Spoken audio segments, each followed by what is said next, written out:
hariho abantu by'ukuri baba mu buzima bagasenga Imana n'umwete bakobeje, nukuri wababona ukabona ari abantu babagororotse, ukabona ari abantu bakunda Imana n'imitima yabo yose n'ubwenge bwabo bwose. Amateraniro y'abera ntibayasibamwo, baraduga imisozi bajya kurondera Imana, ariko Imana yamara kubishura.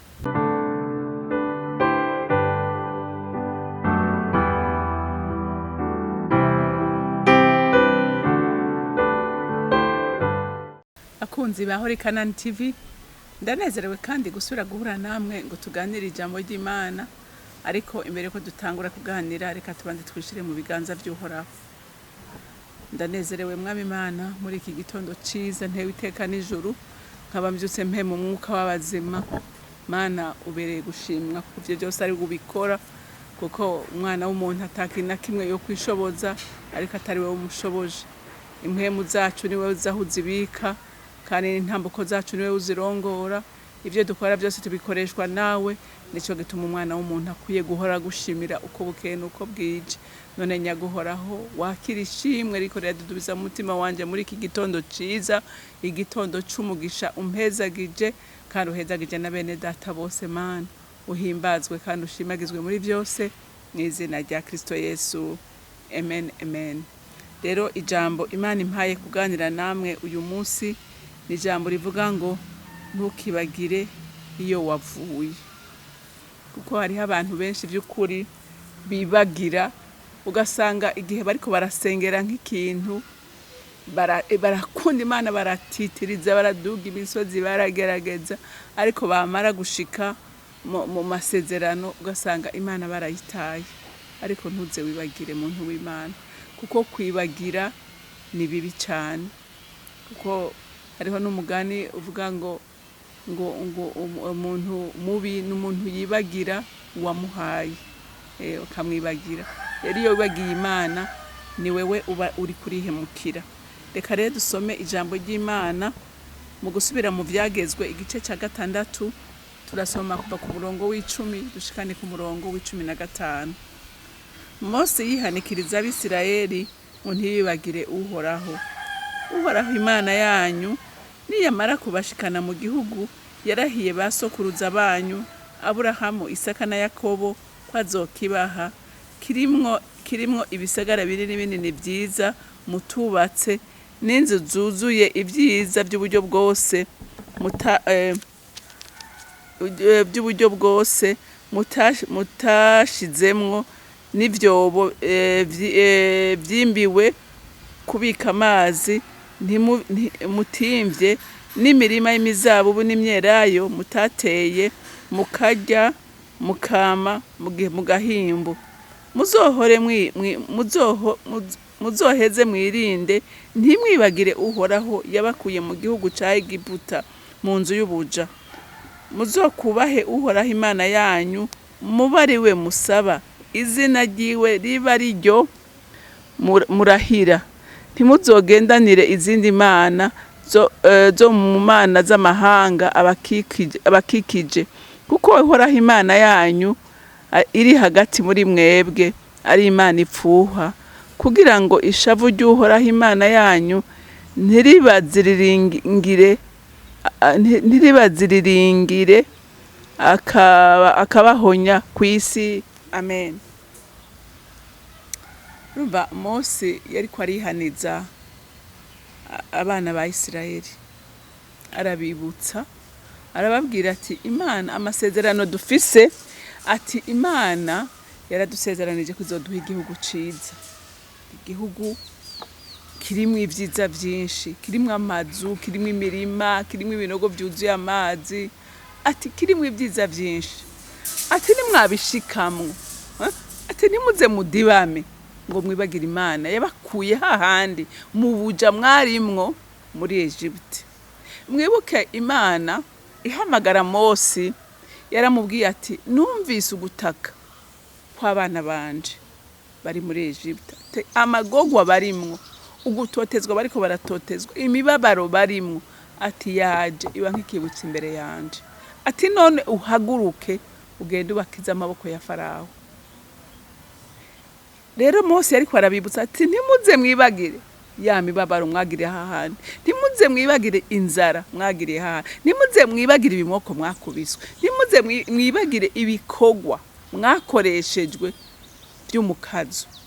Ati ntimuze muvyibagire. Ati igihugu nta kabuza, igihugu Imana yasezeraniye basogokuruza bacu aribo Aburahamu na Isaka na Yakobo, ati nta kabuza muzogishikamo.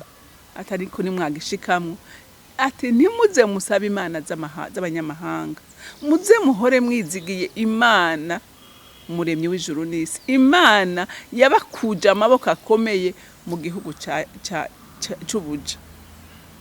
Bantu b'Imana, iri jambo natwe uyu munsi ririko riradukebura. Haleluya. Ntiwibagire aho Imana yagukuye, ntiwibagire vya vyaha wari urimwo, ntiwibagire wa mubabaro wari urimwo, ariko kubw'urukundo rw'Imana, Imana ikakurokora, Imana ikakwiyereka, Imana ikagutabara, ntiwuzi vyibagire. Hariho abantu vy'ukuri baba mu buzima bagasenga Imana n'umwete bakobeje, nukuri wababona ukabona ari abantu babagororotse, ukabona ari abantu bakunda Imana n'imitima yabo yose n'ubwenge bwabo bwose. Amateraniro y'abera ntibayasibamwo, baraduga imisozi baja kurondera Imana, ariko Imana yamara kubishura bakibagira iyo bavuye, bakibagira. Jewe mpora ndabibona, ugasanga umuntu mu vyumba vy'amasengesho ntarayo, ibikorane ntabura, ugasanga ni wa muntu nukuri ubona yamatanye n'Imana 100%, ariko Imana yamara kumwishura agasigara amateraniro atakiyajamo, agasigara ari wa muntu umenga Imana ntibazinanye, ukabenga Imana ntibazinanye, ariko yasubira kuca mu kibazo ugasanga ntihagarutse ku Mana. Bantu b'Imana, Imana yiha umwanya wawe. Haleluya.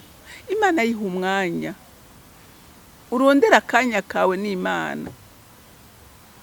Nukuri hari igihe ubona ko umuntu unarabisha amaso ubona umenga nta kanya agira kubana n'Imana, ariko umuntu azi agaciro k'Imana, akamenya ko aho Imana yamukuye, akamenya ibyiza Imana yamukoreye, akamenya ko Imana atoyiburira umwanya, mu mwanya muke ashobora kuba afise, ashobora kwiyaranja akarondera umwanya ashobora guhura n'Imana yiwe.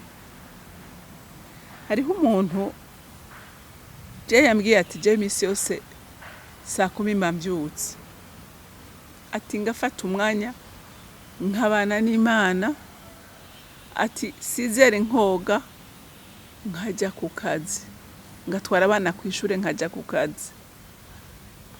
Iyo nyifato yaramaze kwigira ubuzima. Kandi burya abantu b'Imana, ico umuntu yitoje, ico umuntu yimenyereje, gihinduka ubuzima bwiwe, gihinduka ubuzima bwiwe. Mugabe igihe twaraganiriye turavuga ko umuntu amaze gukura, umuntu amaze gukura n'umuntu ashobora kumva ko adashobora kumara umunsi ataganiriye n'Imana yiwe, kuko aba yumva ko ari ikintu abuze, aba yumva ko atamahoro afise, atavuganye n'umukunzi wiwe. Rero nawe muntu w'Imana, nagira ngo utere intege nkubwira ngo ntiwibagira aho wavuye, ntiwibagira aho Imana yagukuye. Abanyisirayeli usomye n'ijambo ry'Imana baribagiye Imana, baribagiye Imana, kandi mu kwibagira kwayo bahura n'ingorane zikomeye. Iyo utaye Imana, kuko hari igihe wewe warawaje umutima wa Satani, nayo ikuronsa akanya igukoresha ibibi bisumba ivyo wakoze mbere, kuko nayo iribuka ingene wayibabaje, iribuka ingene wayicitse, ikora ibishoboka byose kugira ngo nawe ikubabaze. Rero kugendana n'Imana, kurondera umwanya n'umurinzi wawe ni inyungu yawe. Haleluya. Ni inyungu yawe, kandi bikanezera n'umutima w'Imana. Haleluya. Haleluya. Rero ntukibagire Imana yawe, ntugashike mu buzima buryoshe. Nukuri kandi ibintu bikunda gushika cyane.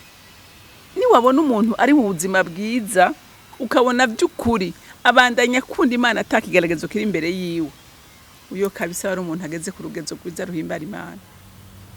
Umuntu ivyiwe bimeze neza, umuntu aguwe neza muri uyu mubiri, kuko iyo umubiri umerewe nabi kenshi ni utwegereza Imana,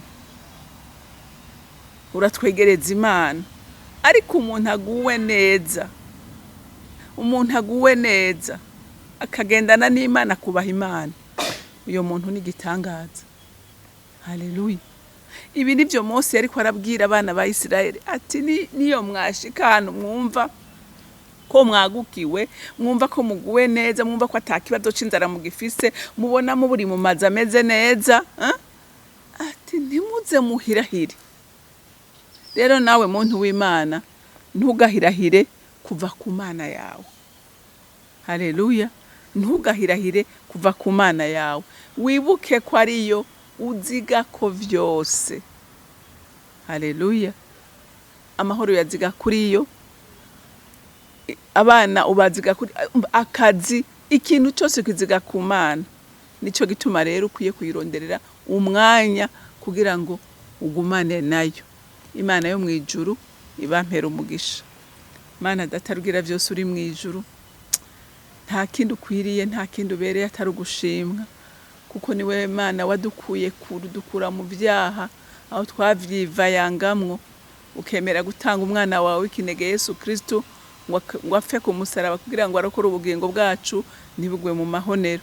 Ese icompa imitima yacu yohora yibuka ico gikorwa c'icubahiro wadukoreye kugira ngo nitugwe mu mahonero, ariko tuze turaga ubugingo budashira. Reka rero imitima yacu ikomeze kuba maso, amatara y'imitima yacu akomeze kwaka, kugira duhore Mwami Imana turi maso, kugira ngo umwase ntadutwara akayombekere ngo adukure mu mugabane wacu.